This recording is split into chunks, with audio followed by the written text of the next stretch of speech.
இன்றைக்கி வீடியோவில் புளிச்சக்கீரை எப்படி செய்யலான்னு பார்க்கலாம் வாங்க. புளிச்சக்கீரை ஒரு கட்டு நல்லா க்ளீன் பண்ணி வச்சுருக்கேன். அதில் 2 டம்ளர் தண்ணி விட்டு நல்லா பாயில் பண்ணிக்கணும். நல்லா வெந்த கீரையை எடுத்து வச்சுட்டு ஆற வைக்கணும். அந்த தண்ணி அப்படியே வச்சுக்கணும். வெங்காயம், வரமிளகா கட் பண்ணி வச்சுட்டு எண்ணெய், கடுகு உளுந்து பொரிச்சோடனே வெங்காயம் போட்டு நல்லா வணக்கணும்.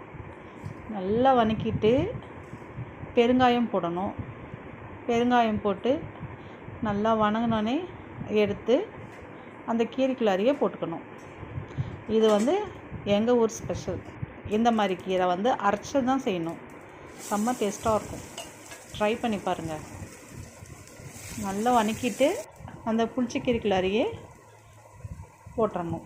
ஒரு ஸ்பூன் அளவுக்கு பெருங்காயம் போடலாம், இல்லைன்னா 1/2 ஸ்பூன் போடலாம். பெருங்காயம் தான் செம்ம டேஸ்ட்டாக இருக்கும். இதுக்கு கீரைக்குள்ளே போட்டுட்டு கொஞ்சம் ஆற வைக்கணும். ரூம் டெம்பரேச்சர் வர மாதிரி வச்சுக்கணும். நல்லா ஆறினோடனே அதுக்கப்புறம் மிக்சியில் போட்டு அரைச்சிக்கணும். உப்பு தேவையான அளவு. நான் 1.5 ஸ்பூன் போட்டிருக்கேன். 1.25 ஸ்பூன் போட்டிருக்கேன்.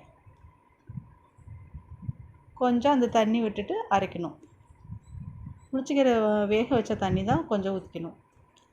நல்லா மிக்ஸ் பண்ணிவிட்டு சாதம் போட்டு அதில் கீரை ஊற்றிட்டு சாப்பிட்டா செம்ம டேஸ்ட்டாக இருக்கும். ட்ரை பண்ணி பாருங்கள். அடுத்த வீடியோவில் பார்க்கலாம். பாய்.